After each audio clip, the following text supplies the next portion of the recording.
Allez, bonjour tout le monde, c'est Guillaume. Aujourd'hui, on se retrouve pour une vidéo vlog, donc un petit peu en avance. Je vais vous expliquer les raisons. J'ai tout un classement, donc on va parler des raisons de mon absence là des 15 derniers jours. On va parler également des vidéos qui ont marché, les abonnements, etc. Et puis on va parler des projets futurs, des vidéos futures. Donc avant tout ça, je tenais à remercier d'abord tous les tipeurs. Donc j'ai eu des nouvelles personnes qui m'ont versé des tips. Donc merci à vous, ça va m'aider pour acheter des différents produits que bien sûr je vais vous faire partager bien entendu ces tests de produits.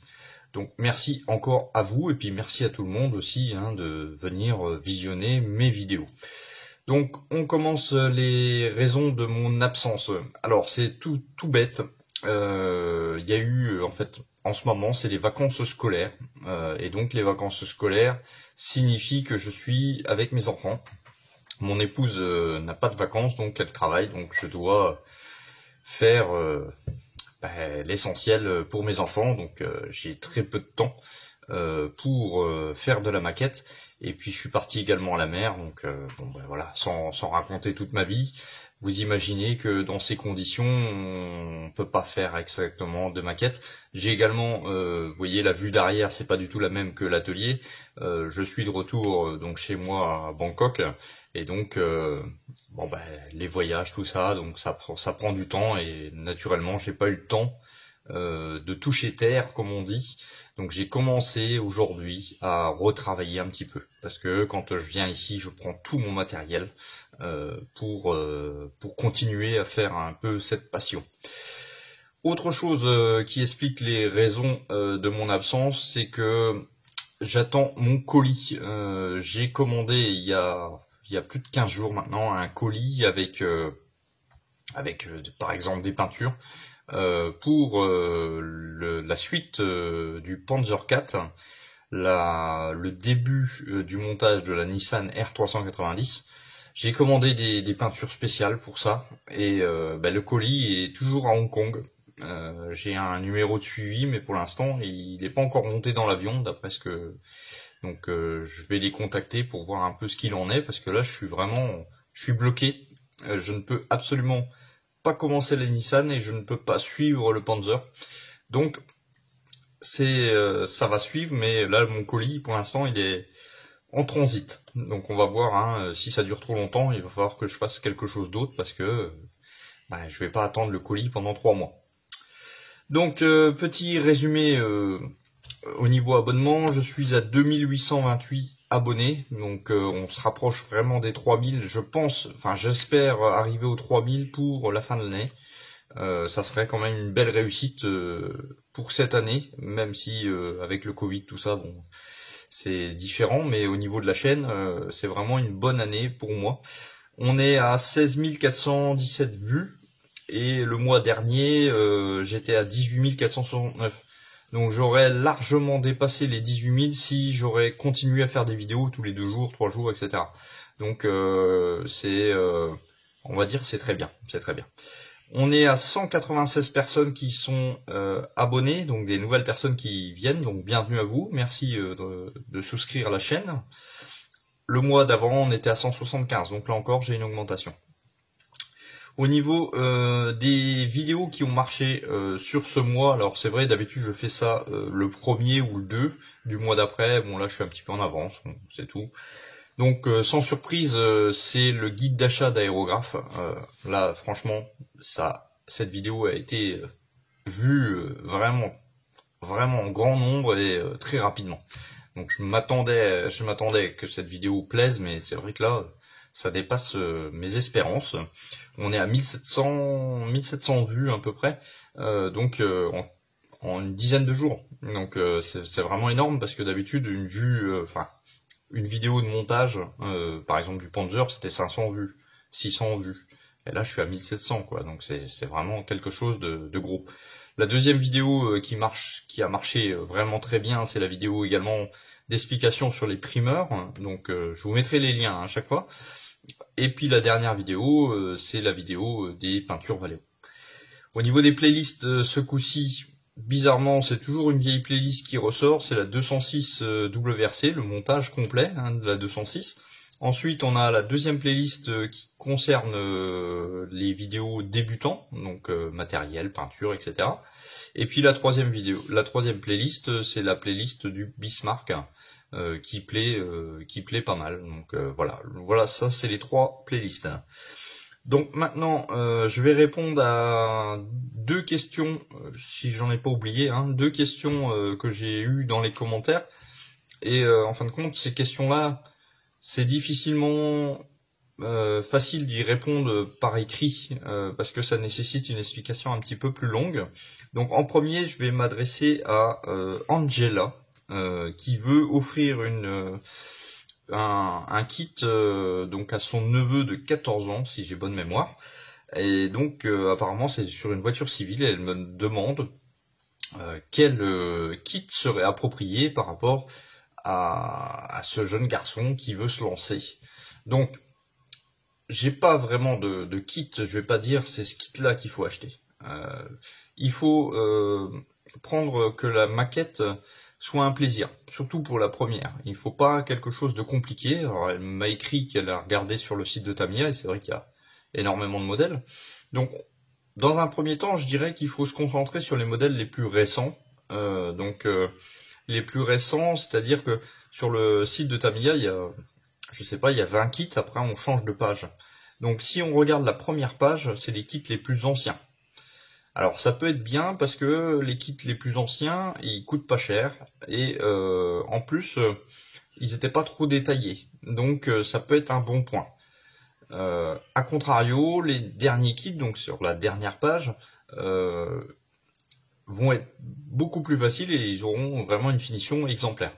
Maintenant, il faut pas choisir un modèle de voiture avec des décalcomanies, un peu comme j'ai fait au niveau des vidéos avec des voitures de sport, avec plein de décales. Il faut rester assez simple. Donc une voiture civile sans décale, déjà, ça serait peut-être bien pour commencer. Moi, j'avais commencé avec la Nissan Skyline R34 pardon, qui est un ancien kit, mais qui s'assemble vraiment bien et qu'il n'y a pas de décale. On peut aussi commencer par exemple la Coccinelle, par la Toyota Celica. Bon bref, il y a tout un tas de modèles qui sont abordables et donc sans décale, quoi. C'est surtout important, sans décale, sans moteur. Faut essayer d'avoir un kit au plus simple. Donc l'idéal, c'est déjà de se donner une idée. Par exemple, à 14 ans, je pense qu'il aime déjà une certaine catégorie de voitures. Une voiture allemande, une voiture japonaise, etc.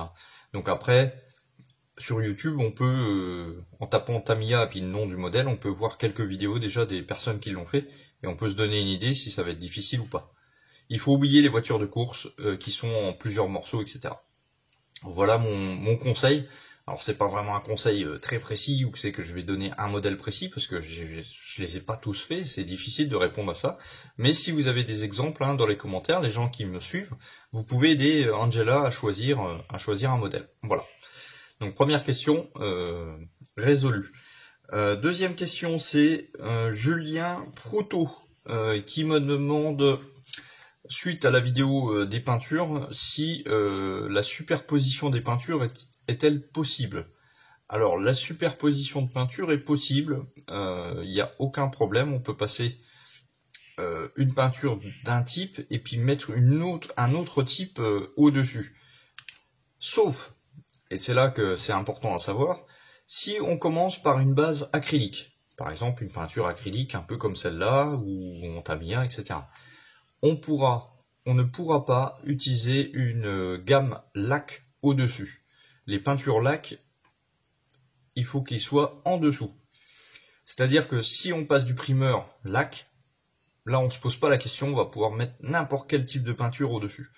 A contrario, si on met de l'acrylique en dessous, on ne pourra pas passer de la laque.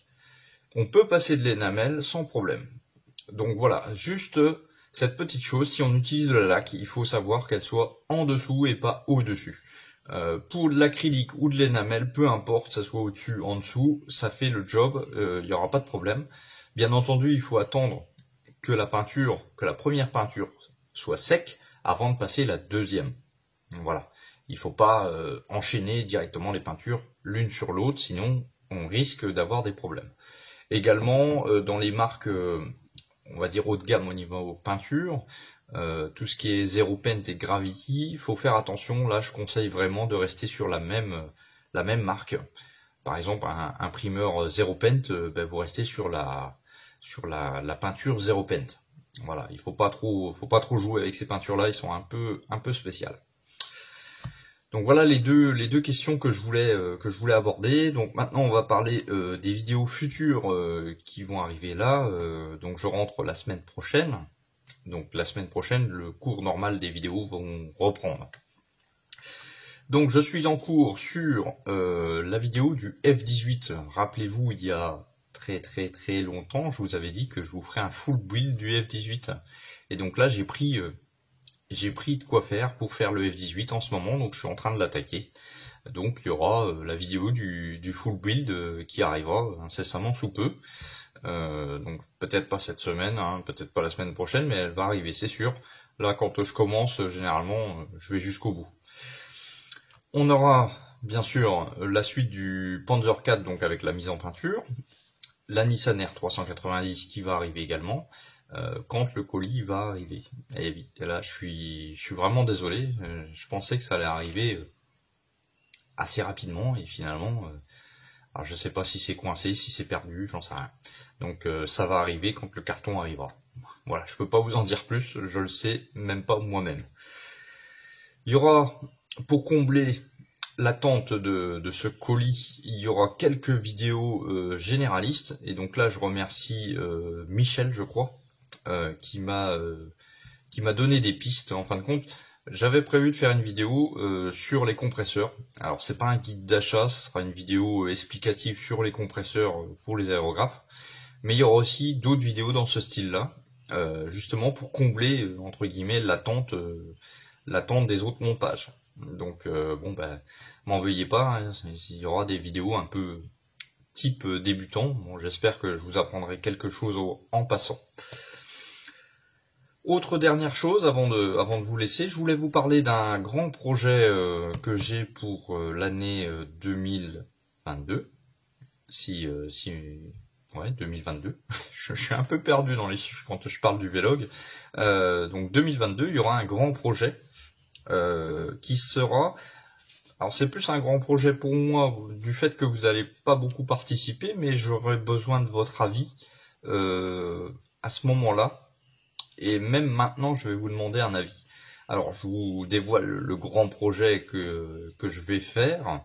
Donc, en fin de compte, je vais réaliser, alors sans prétention, avec mes mots, avec mon matériel, je vais réaliser un livre. Donc, un livre qui sera électronique, bien entendu. Je vais pas le publier, je vais pas le mettre en vente dans les commerces. C'est pas de mon niveau. Mais je vais réaliser un livre à la façon que les grands constructeurs le font déjà, genre AK, genre MIG, genre Valero, qui proposent des livres. Et donc, je vais réaliser un livre complet. Alors, je ne sais pas, ce sera, je pense, au minimum une 50aine de pages, avec des explications sur les peintures, sur les primeurs, sur les vernis. En fait, ce que je sais. Je vais pas indiquer des choses que je ne sais pas encore. Donc ça sera pour l'année prochaine. Je vais me mettre au travail, je vais réaliser un beau format. Donc je ne sais pas encore de quelle manière je vais distribuer ce livre, que ça soit par mail, soit par le Drive, ou encore je sais pas, j'ai pas encore d'idée. Par contre, là où c'est que j'ai besoin de vous, avant de commencer vraiment la mise en écriture et la mise en photo, etc., c'est de savoir si vous, par exemple, qu'est-ce qui vous intéresserait de voir dans un livre à mon niveau, bien entendu. Est-ce que je m'intéresse déjà aux peintures que je maîtrise, Donc c'est-à-dire se fixer sur une seule marque. Par exemple, moi j'aime bien utiliser Valero, je pourrais faire un livre complet sur Valero. Par exemple les primeurs, la peinture, etc. En expliquant assez simplement, en faisant des belles illustrations, etc. Est-ce que ça vous plaît ça, ou alors justement, comme vous avez déjà des livres dans le commerce de certaines marques, et que vous voulez pas que je sois fixé sur quelque chose, à ce moment-là, est-ce que je fais ce livre, on va dire d'une manière générale, avec toutes les peintures, avec toutes les marques, sinon, voilà, j'aimerais bien avoir votre retour, pardon, et que ça soit dans le domaine civil ou encore dans le domaine militaire. Qu'est-ce que vous en pensez déjà? Est-ce que c'est une idée qui vous intéresse ou pas? Ça serait en complément de la chaîne, hein, bien entendu, mais c'est un projet qui me trotte dans la tête depuis un petit moment. Voilà, c'est tout pour moi, on est à 16 minutes. Je vous souhaite j'allais dire de bonnes vacances. Non, vous n'êtes pas en vacances, mais je vous souhaite de bonnes fêtes de fin d'année si on ne se revoit pas en termes de vlog. Et puis à bientôt sur la chaîne. Merci encore à tout le monde d'être passé par là. Allez, ciao, bye bye.